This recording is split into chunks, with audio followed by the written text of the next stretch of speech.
नमस्कार, आप देख रहे हैं अवध समाचार पोस्ट न्यूज और मैं हूं आपके साथ ज्योतिका।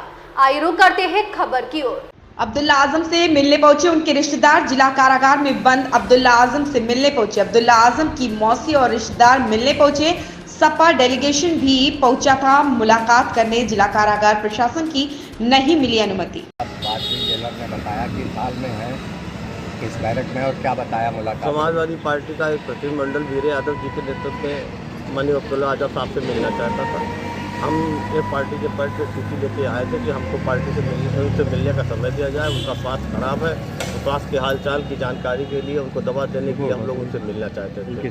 तो जेलर साहब ने कहा कि जेल का मैनुअल के हिसाब से उनसे पूछा गया था कि आप किन किन से मिलना चाहेंगे, तो उन्होंने एक अपने परिवार के सदस्यों की 10 सदस्यों की सूची दे दी है और उन्होंने कहा कि इन सदस्यों को हम उनसे मिलवाते रहेंगे। तो आज उनकी मौसी अब्दुल्ला आजम साहब की और उनके परिवार के एक लगभग यहाँ आए हुए हैं। हमने उनसे भी पूछा कि हमने अगर किसी प्रकार की कोई तकलीफ हो तो आप हमारी पार्टी कार्यालय में हम लोग बताइएगा।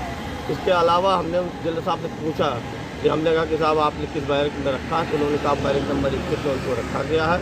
हमने उनके स्वास्थ्य के बारे में जानकारी ली तो उन्होंने कहा उनका स्वास्थ्य ठीक है, अगर उनको कोई तकलीफ होगी उसकी भी हम उनके लिए दवाई का इंतजाम करेंगे। और हमने खाने के बारे में पूछा तो उन्होंने कहा खाना जो सामान्य लोगों को दिया था उस हिसाब से खाना उनको दिया जाएगा। लेकिन जिस हिसाब से जेलर साहब का की बात से लगता था कि प्रशासन की मंशा ही परेशान कर रही थी, जबकि हम लोग चाहते थे कि हम लोगों को मिलने दिया जाए।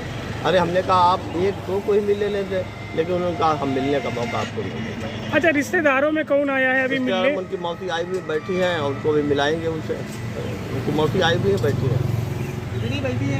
इस खबर में बस इतना ही। बने रहिए अवध समाचार पोस्ट न्यूज के साथ।